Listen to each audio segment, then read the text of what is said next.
Hello delivery കഴിഞ്ഞിട്ടുള്ള first vlog ഞങ്ങളുടെ ഒരു മോർണിംഗ് റുട്ടീനാണ് കേട്ടോ ഈ കാണിക്കുന്നത്. ഇന്ന് നമ്മുടെ ബേബി വന്നിട്ട് 15 ഡേയ്സ് ആയി, അതായത് ഏകദേശം ഹാഫ് മന്ത് കംപ്ലീറ്റ് ആയി. പിന്നെ നമ്മുടെ ഡെലിവറി വ്ലോഗും അതിന് മുന്നേയുള്ള പ്രിപ്പറേഷൻസ് ഒന്നും പോസ്റ്റ് ചെയ്യാൻ കഴിഞ്ഞില്ല. അതിനുള്ള സാവകാശമൊന്നും ബേബി തന്നിട്ടുണ്ടായിരുന്നില്ല കേട്ടോ, എല്ലാം വളരെ പെട്ടെന്നായിരുന്നു. പിന്നെ ബേബി വന്നതിന് ശേഷം നമ്മുടെ പാത്തുക്കുട്ടി വലിയ കുഴപ്പമൊന്നും ഉണ്ടായിരുന്നില്ല കേട്ടോ, ആൾ വളരെ ഹാപ്പിയാണ്, എക്സൈറ്റഡ് ആണ്.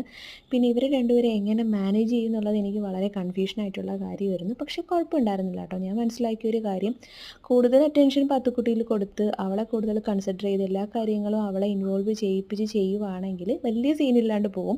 പിന്നെ അത് അവർ തമ്മിലുള്ളൊരു ബോണ്ട് കുറച്ചുകൂടി സ്ട്രോങ് ആവാനും കൂടി ഹെൽപ്പ് ചെയ്യുമെന്ന് തോന്നി. അങ്ങനെ എല്ലാം ഞങ്ങളിപ്പോൾ അങ്ങനെയാണ് കേട്ടോ നോക്കാറുള്ളത്.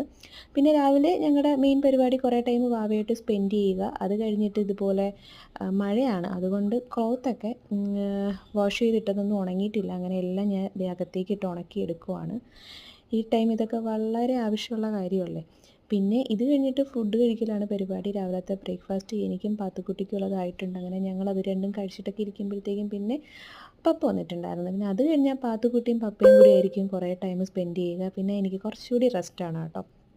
അങ്ങനെ അത് കഴിഞ്ഞിട്ട് നമ്മുടെ അടുത്ത ആൾ ഉണർന്നിട്ടുണ്ട്. അങ്ങനെ അവർ മൂന്നുപേരും ഒരുമിച്ച് ഇരിക്കുകയാണ്. അപ്പോൾ ഇന്നത്തെ ദിവസത്തിൻ്റെ സ്പെഷ്യാലിറ്റി എന്ന് പറയുന്നത് ഫാദേഴ്സ് ഡേ ആണ് കേട്ടോ. അപ്പോൾ എല്ലാവർക്കും ഹാപ്പി ഫാദേഴ്സ് ഡേ.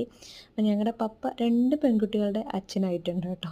പിന്നെ അത് കഴിഞ്ഞ് ഞങ്ങളെല്ലാവരും കൂടി ഇങ്ങനെ കുറച്ച് ടൈമൊക്കെ ഇരുന്ന് സംസാരിക്കും. പുറത്ത് നല്ല മഴയാണ് കേട്ടോ. അപ്പം ഞങ്ങളുടെ വ്ളോഗൊക്കെ ഇഷ്ടമാണ്, ചാനൽ ഇഷ്ടമാണെങ്കിൽ ലൈക്ക് ചെയ്ത് സബ്സ്ക്രൈബ് ചെയ്ത് സപ്പോർട്ട് ചെയ്തേക്കണം. അപ്പം നെക്സ്റ്റ് വ്ളോഗിൽ അടുത്ത വിശേഷമായിട്ട് കാണാം. Tata by, take care.